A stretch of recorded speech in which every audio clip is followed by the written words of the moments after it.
kamu gak kasihan sama anak kamu. Kamu tahu gak sih, aku belum pernah seberuntung kamu ya.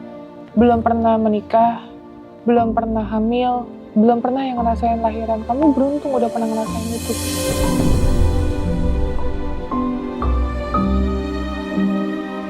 Aku yang ngelihat anak itu ya kondisi kayak gitu aja aku nangis tahu, sampai kepikiran. Maksudnya kan aku sayang banget sama anak kecil kan. Masa kamu ibunya nggak sayang?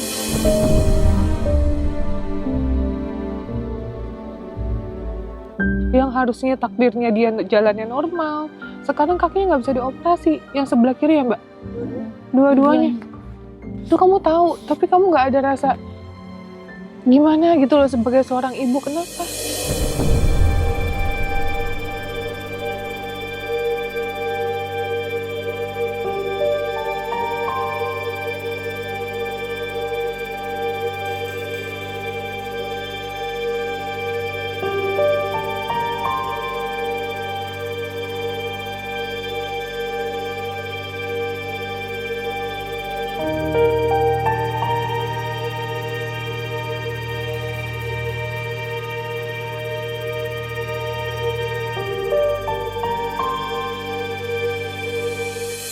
Assalamualaikum warahmatullahi wabarakatuh. Ini kita lagi di rumah sakit tempat dede bayinya dirawat selama kurang lebih udah 4 hari ya Mbak? Iya. 4 hari. Terus harus saya datang malam ini karena ada beberapa yang harus saya klarifikasi juga terkait kondisi dede bayi dan juga proses yang sudah berjalan sekarang. Nah kamu kemarin gimana? Dipanggil sama polisi? Iya. Terus? Ya penjelasannya begitu. Gimana penjelasannya? Penjelasannya sih awal dari proses itu katanya. Terus kronologis juga. Kronologinya. Iya. Terus kamu jawabnya apa? Saya bilang kemarin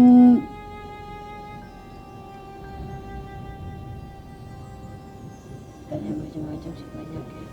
Apa kronologinya apa? Coba kamu jelasinnya, kan ditanya sama polisi. Kronologinya gimana? Segala macam-macamnya. Terus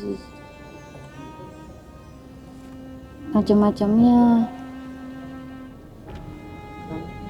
Tanya apa aja. Kamu tanya umur berapa nikah. Kronologi dede bayinya gimana? Bisa pat gitu. Kamu ditanya kan? Iya. Terus kamu jawabnya apa? Nah, saya jawabnya tangannya patah didudukin. Terus polisi itu bilang matanya kenapa ya sebelah situ. Disuruh sama bapaknya, terus semuanya disuruh karena Pak polisi juga ke dede bayinya juga gitu. Terus? Fotoin akhirnya polisi juga tahu gitu kondisi dede bayinya. Jadi ya saya bilang disuntik bapaknya seluruh badannya dari depannya, belakangnya, kakinya, pahanya, matanya. Terus Pak polisi ngomong itu palanya kenapa dijedotin palanya tangga. Berarti kamu tahu? Tahu situ. Kok tahu palanya dijedotin sama bapaknya? Tahu Pak, saya lagi mandiin abangnya. Saya lari, saya lihat jendela bapaknya ngejedotin pala. Tadi kemarin waktu itu aku tanya kamu jawabnya nggak tahu. Emang saya itu posisi emang nggak tahu, itu saya lagi buru-buru lari, jadi mau reset gitu, jadi gendong abangnya gitu. Itu Kak. Main kepleset berarti kakaknya bukan adiknya? Adiknya itu yang mana?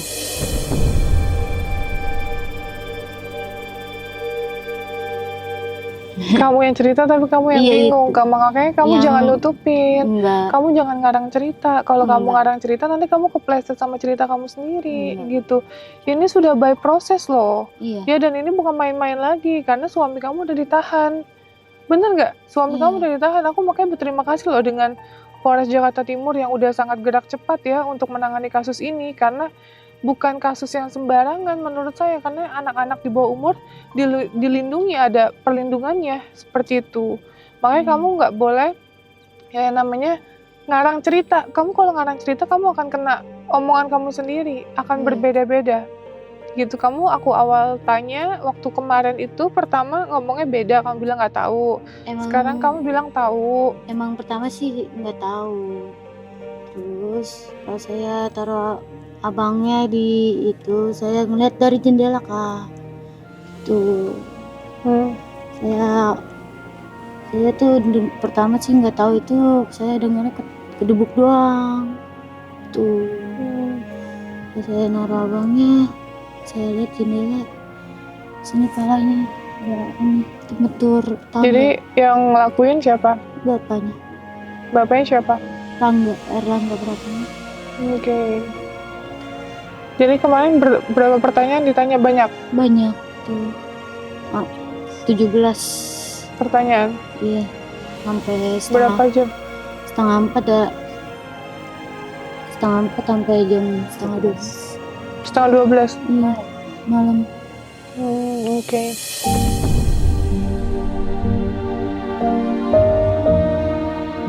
Saya ngelihat cucu ibu aja kayak gitu. Kemarin saya udah, mohon maaf sebelumnya, saya agak marah sama si pihak laki-lakinya. Karena yang pertama dia acuh banget ya terhadap bayi itu. Kedua, nggak ada rasa empati dan simpati ketika melihat saya aja yang nggak kenal. Saya sedih banget lihat bayi itu tangannya udah ngeplek gitu ya. Udah ngeplek dan saya shock banget gitu Bu. Saya mati-matian Bu, belum pernah nikah, belum pernah punya anak. Ngerawat anak orang Bu, kepala jadi kaki, kaki jadi kepala Bu. Orang mungkin nggak ada yang tahu saya berjuang seperti apa. Mereka mikirnya hidup saya enak, saya orang kaya, tapi mereka nggak tahu saya fight sebagai ibu dari 7 anak seperti apa. Saya melihat kondisi bayi itu aja miris Bu. Ya, itu saya belum pernah melahirkan loh Bu. Saya cuma melihat, masa seorang ini juga ibunya nggak ada rasa kayak sama anak, gimana ya, melindungi gitu ya, rasa nggak ada rasa kayak peduli terhadap anaknya kayak gini. Ini akibat suaminya, akibat dia juga kan, gitu. Kelalaian ya Bu kalau menurut saya, gitu. Dan tetangga di sana tuh nggak Bu, pada peduli loh Bu. Saya ngelihatnya tuh mirisnya, orang tuanya malah nggak peduli, tapi tetangganya di sana pada hebat, pada peduli semua. Rasa kemanusiaannya tuh pada tumbuh gitu loh. Even mereka ini bukan anaknya, bukan cucunya, bukan siapa-siapanya. Perhatiannya. Jadi intinya saya tanya lagi nih Bu, kemarin kan saya tanya sama Ibu, ingat gak Bu? Baru kemarin saya tanya sama Ibu, Ya, lanjut. Bu ini maunya gimana? Kan aku bilang, ini kita udah nyampe rumah sakit, itu untuk langkah penyelamatan pertama ya. Emang kalau ada kayak gini pasti langsung ke rumah sakit. Karena saya ngelihat anaknya juga kan, kata dokter apa, dehidrasi ya Bu? Dehidrasi akut, bener nggak? Dehidrasi, bahkan si anaknya ini kita kasih susu aja dia nggak mau lepas-lepas susunya, minum terus. Udah gitu makannya juga nggak udah kayak lapar banget, kayak bener-bener lapar banget. Itu dari ini apa?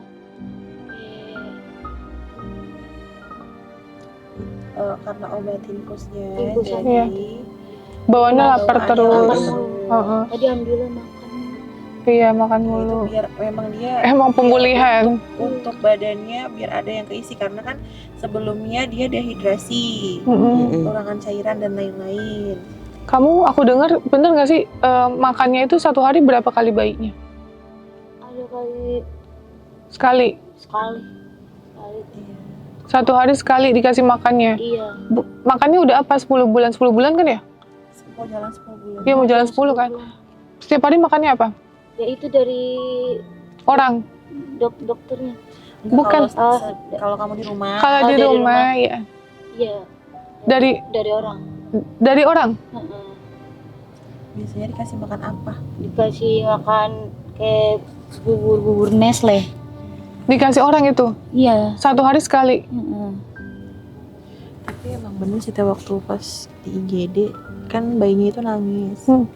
Saya bilang bayinya itu lapar Mbak, karena udah 9 bulan, tapi ibunya bilang udah makan kok. Pas saya tanya makannya jam berapa, tadi siang. Sedangkan saat itu aja itu jam 5. Ibu nggak dikasih tahu Bu anaknya gitu. Harusnya kan jauh juga. Kalau tanya emang udah mulu gitu loh maksud jawabnya. Oke, pas itu saya langsung cari dot gitu kan. Sama makanan kan. Iya.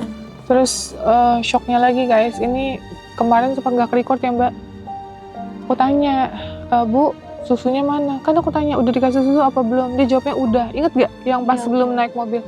Udah. Terus udah gitu ya udah, botol susunya mana? Aku bikin botol susunya mana? Karena mau aku susuin. Ternyata katanya dia cuma punya 2 botol susu. Iya.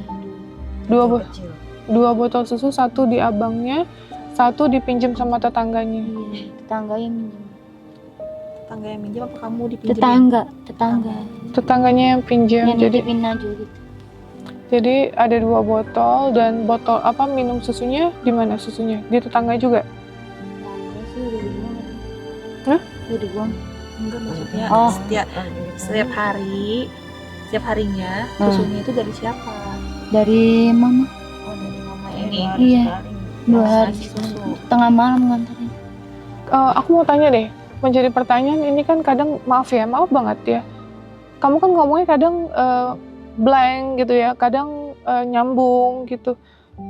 Lulus sekolah apa Bu dia Bu? Kelas 2. Mau naik kelas 3 SMP. SMP. Aku mau tanya, kamu jawab jujur. Kamu mulai kamu nyoba ngopi kelas berapa? SD. Karena waktu itu dia sempat bilang kan ketemu sama Rangga kelas 6 ya. Iya. Kelas 6 SD ya. Berarti kamu nyoba obat itu dari kelas 6 SD Iya. sampai itu. umur sekarang? Iya. Itu dipaksa sama dia. Sama siapa? Sama Erlangga Pratama. Saya lagi main itu di dekat rumah sama teman kecil gitu. Jadi dia ketemu, tiba-tiba ngechat di FB. Lalu saya diajak ngamen, itu saya nggak tahu batu-batuan asal. Ini minum, saya tanya ini apaan? Udah minum aja gitu saya. Tapi saya asal minum aja gitu. Kalau anak ibu sudah ketemu itu dari SD. Apa? Ibunya juga pasti nggak tahu. Nggak tahu. Oh, kan? Emang waktu itu saya kontrol di sekolah gitu aja. Gitu. Ibu dari dulu kerja berarti ya? Iya. Ini anak keberapa Bu? Pertama Dari? dari 3 saudara. Oh, anaknya ibu 3. 2 lagi di mana? Ada di rumah. Oh. SMP sama kelas 1. Waktu ketemu aku hari itu, kamu lagi minum nggak? Hari itu, aku bukan nanya sebelum ketemu aku. Hari itu, Pas hari. iya. Kita ketemu nih. Pas kita ketemu nih, minum nggak? Iya. Minum. Tiap hari minum ya? Kalau dari dulu ngamen emang minum. Pak. Iya, tiap hari minum. Iya. Berapa butir? Ya itu sebatas 1-2. Pantas nggak ada rasa lapar ya? Kayaknya kan juga. Makin habis badannya. Iya, Saya tahu. ya setiap hari. Makanya makannya kan kata tetangga sehari sekali. Ya iya orang dia gitu. Kamu nggak kasihan sama anak kamu? Iya. Kamu nggak kasihan sama anak kamu? Kamu tahu nggak sih? Aku belum pernah seberuntung kamu, ya. Belum pernah menikah, belum pernah hamil, belum pernah yang ngerasain lahiran. Kamu beruntung udah pernah ngerasain itu. Udah hebat menjadi ibu ya sampai melahirkan. Karena melahirkan itu hadiah dari Allah. Nggak semua orang bisa nikmat itu ya. Aku yang ngelihat anak itu ya kondisi kayak gitu aja aku nangis tahu, sampai kepikiran. Maksudnya kan aku sayang banget sama anak kecil kan. Masa kamu ibunya nggak sayang? Pertanyaan saya. Dan anak itu kan patah kaki, ya kan? Patah kaki nih, itu kan bisa cacat seumur hidup. Kamu kebayang nggak anak kamu yang harusnya normal, jadi sekarang kondisinya nggak normal. Kamu sekarang lagi nggak ngobat, saya tahu kamu bisa mengerti apa yang saya ucapin gitu. Nah kamu sayang nggak anak kamu kayak gitu, seumur hidup loh, sampai dia dewasa, yang harusnya takdirnya dia jalannya normal, sekarang kakinya nggak bisa dioperasi, yang sebelah kiri ya mbak? Dua-duanya. Itu kamu tahu, tapi kamu nggak ada rasa gimana gitu loh sebagai seorang ibu. Kenapa?